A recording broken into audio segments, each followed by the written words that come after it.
World War II was a battle not just of soldiers and weapons, but of ideas and innovation.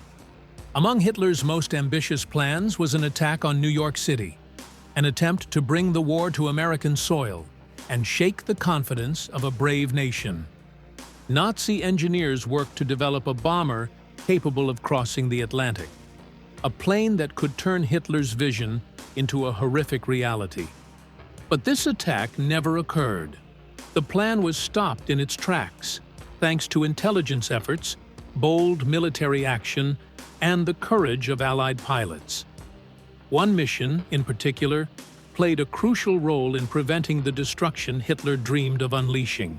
Imagine the Manhattan skyline suddenly torn apart by explosions. Smoke rises from the Empire State Building, and Wall Street is in ruins. Panic spreads through the city as emergency sirens wail, and people scramble for safety. This may sound like a scene from a nightmare, but it was once a real threat.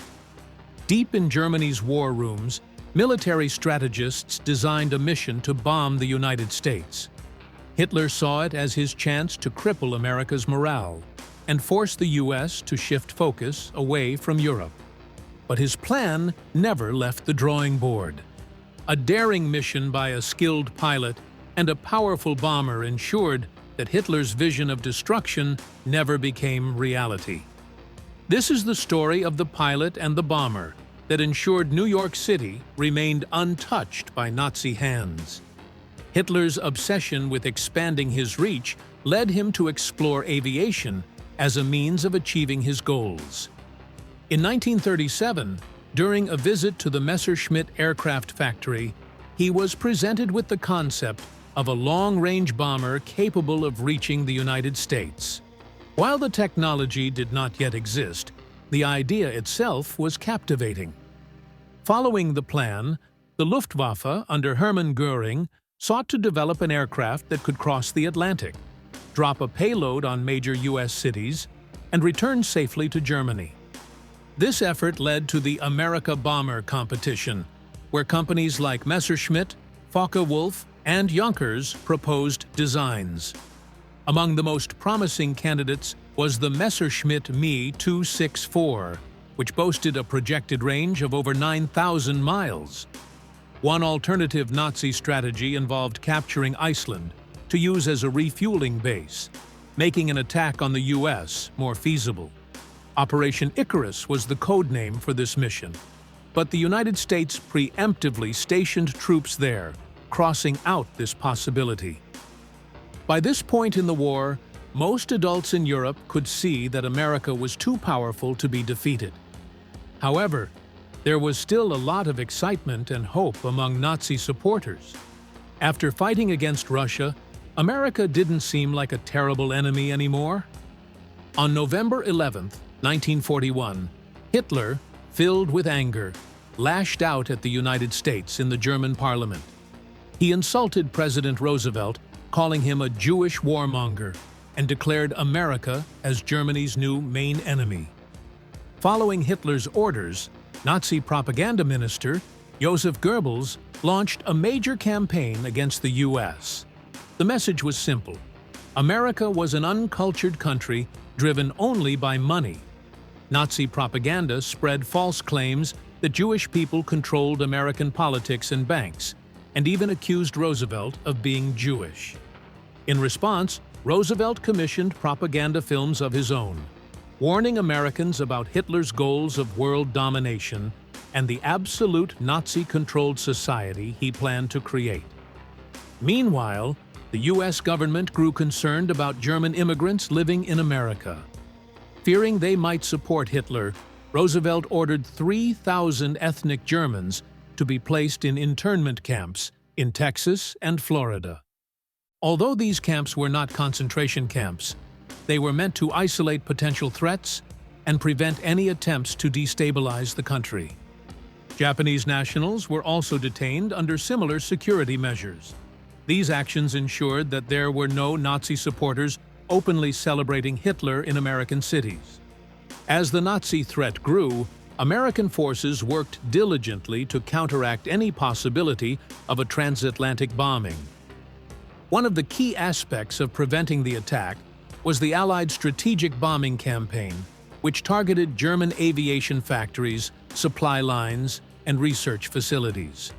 The goal was to cripple Germany's ability to produce long-range bombers before they ever took flight. At the forefront of this effort was the Boeing B-17 Flying Fortress and the consolidated B-24 Liberator. These bombers played a vital role in the aerial war over Europe, systematically dismantling Nazi Germany's industrial prowess. However, it was the introduction of the Boeing B-29 Superfortress that marked a turning point in long-range strategic bombing. The Boeing B-29 Superfortress was a marvel of aviation engineering. Designed for high-altitude bombing with superior range and payload capacity, it became one of the most effective bombers of World War II.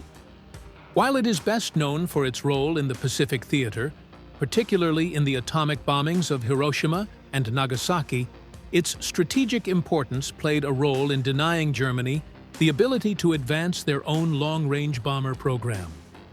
During World War II, the race for long-range bombers played a crucial role in determining air superiority.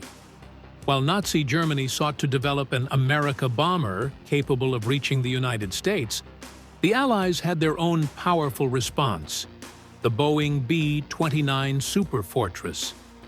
It had a crew of 11 and featured a wingspan of 141 feet 3 inches, a length of 99 feet, and a height of 27 feet 9 inches.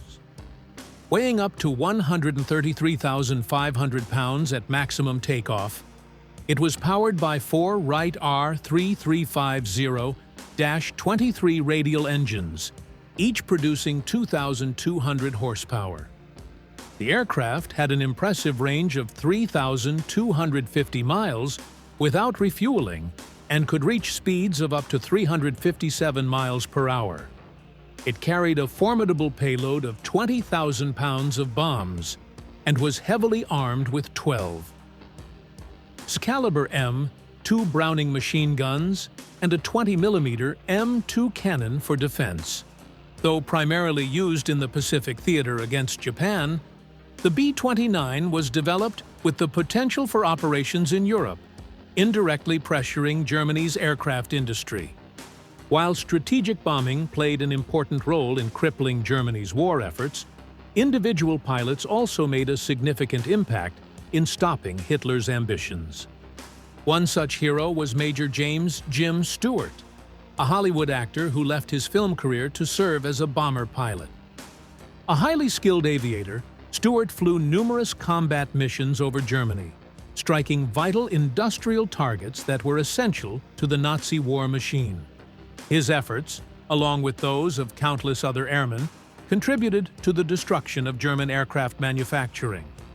The introduction of the P-51 Mustang further strengthened the Allied bombing campaigns. With its long-range capabilities, especially when equipped with drop tanks, the P-51 provided essential escort protection for bombers on deep penetration missions into Germany. The aircraft boasted a maximum speed of 437 miles per hour and a range of 1,650 miles, making it a formidable force. Meanwhile, Germany's attempt to develop the Me-264 America bomber failed due to production setbacks, weight issues, and relentless Allied bombings. By 1943, it was clear that Germany lacked the resources to make the project a reality. As the Luftwaffe focused on defending German airspace rather than long-range attacks, Hitler's dream of striking New York crumbled, and by 1945, the war's outcome was sealed. One of the most critical aspects of stopping Hitler's dream of attacking New York City was the role of Allied intelligence. Throughout World War II, the British and American intelligence agencies worked tirelessly to intercept German communications, break enemy codes, and sabotage Nazi plans before they could be realized. The British codebreakers at Bletchley Park, led by experts such as Alan Turing, played a crucial role in deciphering the German Enigma code. This allowed the Allies to gain insight into German military strategies, including aircraft development and experimental weapons projects. Intelligence reports revealed that the Luftwaffe, Germany's air force, was working on a long-range bomber, which eventually became known as the America Bomber. Additionally, American intelligence agencies closely monitored German aviation advancements. The Office of Strategic Services, OSS, the predecessor of the CIA, gathered critical information on German aircraft production and capabilities. Allied spies infiltrated German aircraft companies like Messerschmitt and Junkers, collecting blueprints and production details about the proposed transatlantic bombers. These efforts provided the Allies with crucial knowledge about the weaknesses in Nazi aviation plans. Beyond intelligence gathering, direct sabotage efforts also played a role in crippling Germany's ability to develop a bomber capable of reaching America. The Allied bombing campaigns specifically targeted aircraft production facilities, fuel refineries, and key transportation networks within Germany. These attacks not only slowed down the production of long-range bombers, but also created logistical nightmares for the Nazis. Without sufficient fuel and resources, Hitler's vision of an air attack on the US remained a fantasy. The success of Allied intelligence in stopping the America Bomber project showcases the importance of strategic information warfare. While military power played a decisive role in World War II, intelligence efforts ensured that many of Germany's most ambitious and dangerous plans never came to fruition. Had Hitler managed to develop and deploy a bomber capable of reaching New York, the world might have witnessed a vastly different war. A successful attack on the American mainland could have caused widespread panic, disrupted industrial production, and altered the course of history. If the German Luftwaffe had bombed New York City in the early 1940s, the immediate damage would have been catastrophic. A well-coordinated bombing raid could have targeted key infrastructure such as shipyards, power plants, and transportation hubs. The psychological impact on the American public would have been immense, potentially shaking national morale and fueling isolationist sentiments that opposed deeper involvement in the war. Such an attack could have also forced the US to divert significant military resources away from the European and Pacific theaters. This could have slowed down the Allied invasion of Europe, giving Germany more time to strengthen its defenses against an eventual assault. However, in reality, the US industrial strength and military resilience would likely have led to an even more aggressive response. A bombing of American soil might have united the country in a way even greater than the Pearl Harbor attack. The US would have intensified its military production and escalated its bombing campaigns against Germany even earlier. Ultimately, Hitler's plan to bomb New York was unrealistic, given the technological and logistical challenges. Yet, the idea alone highlights how far the Nazi regime was willing to go in its quest for dominance. Thanks to the combined efforts of Allied intelligence, military strategy, and industrial superiority, this dark chapter in history remained only a terrifying possibility, never a reality. The failure of Hitler's America Bomber plan was not due to a lack of ambition, but rather the overwhelming superiority of the Allied air forces. The strategic bombing campaign, led by aircraft like the B-17, B-24, and B-29, ensured that Germany could never develop a plane capable of reaching the US. The efforts of courageous pilots flying missions deep into enemy territory further dismantled Hitler's aviation ambitions. In the end, Hitler's vision of attacking New York was reduced to a fantasy, crushed under the weight of Allied innovation, strategic planning, and aerial prowess. The war in Europe was won not just on the ground, but in the skies, where pilots, engineers, and military strategists worked together to eliminate the Nazi threat. before it could reach American shores. Although Hitler's dream of bombing America was never realized, the danger was very real. Without the relentless efforts of Allied air power, history could have taken a drastically different turn. The Boeing B-29, along with the fearless men who flew it and other bombers, helped ensure that the war never reached the American homeland. This serves as a reminder of how air forces played a decisive role in World War II, shaping the world we live in today.